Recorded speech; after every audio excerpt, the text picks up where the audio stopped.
Right சொல்லலாமா, பேசலாமா? வணக்கம்.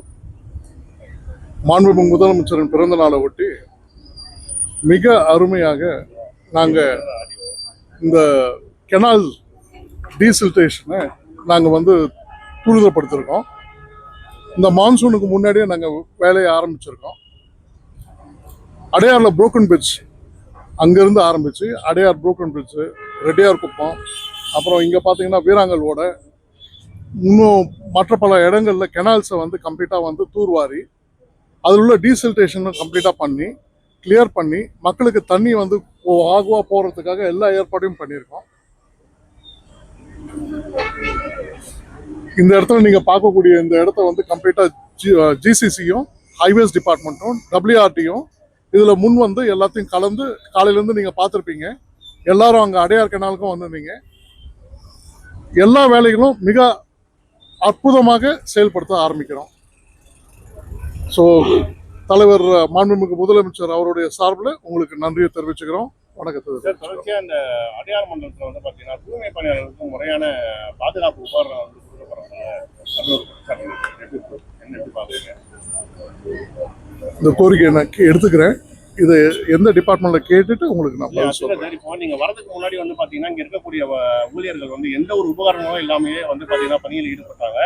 ஆனா இப்ப நீங்க வரக்கூடிய இது தெரிஞ்ச உடனடியாக அங்க இருக்கக்கூடிய ஊழியர்கள் வந்து அவங்களுக்கு உண்டான பாதுகாப்பு உபகரணங்கள் வந்து எடுத்து வந்து கொடுத்து அதை வந்து பணியில் செய்ய ஈடுபடுறாங்க.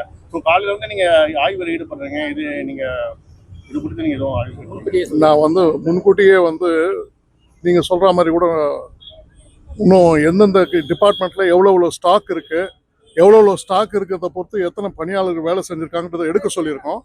ஸோ ஸ்டாக்கு, பூட்ஸு எல்லாத்தையுமே, ஸ்டாக்குன்றது எல்லாத்தையுமே நான் சொல்றது யூனிஃபார்மு, பூட்ஸு, அவங்களுக்கு வேண்டிய எல்லாத்தையுமே வந்து எவ்வளோ இருக்கு, எவ்வளோ ஆளுங்க வந்து இருக்காங்க, அவங்களுக்கு இன்னும் எவ்வளோ தேவை, இது எல்லாத்தையுமே நாங்கள் எடுக்க சொல்லியிருக்கோம்.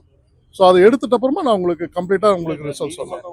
இது போன்ற பணிகளில் வந்து தூய்மை பணியாளர்கள் எந்த ஒரு அவசரமும் இல்லாமல் ஈடுபடுத்தக்கூடாதுன்னு சொல்லிட்டு, ஆனால் இதுக்கு முன்னாடி நிதிகளை வந்து ஏன் மாநகராட்சி வந்து மேலும் ஈடுபடுத்தல? இதுல எல்லா ஸ்டாக்கும் இப்போ இவர்கிட்ட சார் வந்து எல்லா ஸ்டாக்குமே நம்ம கொடுத்துருக்கோம். அதுக்கு உண்டான எல்லா வித டாக்குமெண்ட்ஸும் இருக்கு கொடுத்துருக்கிறதுக்கு. அவங்க ஏன் உபயோகப்படுத்தலைன்றதை நம்ம வந்து அவங்களுடைய டிபார்ட்மெண்ட்ல ஒரு ஆய்வு அதிகாரி வந்து அதை வந்து கண்காணிக்கிறாங்க. நாங்கள் வீடியோ எடுக்கிறோம் தெரிஞ்ச போதே அது வந்து கொடுக்குறது முதலையும் வந்து அதை பண்ண வேண்டியது. நான் எடுத்துட்டு வந்து தான் அவங்களுக்கு கொடுக்குறாங்களே தவிர எந்த ஒரு ஆய்வு மூலம் வந்து அதோட போட்டு வெரிஃபைங்கிட்ட அந்த வீடியோவே இருக்கு. அவங்க அது மாதிரி பண்ணி செய்யக்கூடிய வீடியோ இருக்கு. நாங்கள் வீடியோ எடுக்கிறோம் தெரிஞ்சிட்டு பிறகுதான் வந்து இந்த மாதிரி பணிகள் ஈடுபடுறாங்க. ஸோ அவங்க தூய்மை பணியாளர்களோட பாதுகாப்பு நமக்கு முக்கியம் தானே. ஏன்னா இறங்கி பணிக்கு செய்யக்கூடியவர்கள் அவர்கள் டிசீஸ் செய்யறாம அவங்களெல்லாம் பரவக்கூடிய நிலைமை இருக்கும் போது இதுல ஏன் மெத்தனை போட்டா இருக்காங்க இந்த பகுதி அதிகாரிகள்?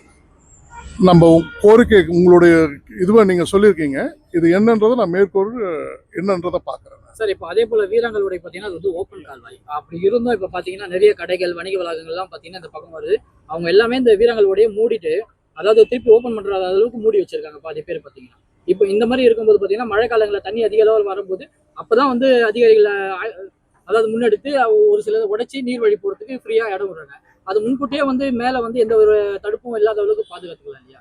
உங்களுக்கே தெரியும் நம்மளுடைய அரசாங்கம் எப்போ ஃபார்ம் ஆச்சுன்னு. ஸோ எத்தனை வாட்டி நான் இங்கே வந்திருக்கேன்றது இங்கே இருக்கிற மக்களுக்கு நல்லாவே தெரியும். ஸோ வந்து நம்ம ஆய்வு நடத்தி கொண்டு இருக்கோம். இதை எப்படி என்ன பண்ணணுன்றத அந்தந்த டிபார்ட்மெண்ட்டில் உட்காந்து நிறைய பேசின்னு இருக்கோம்.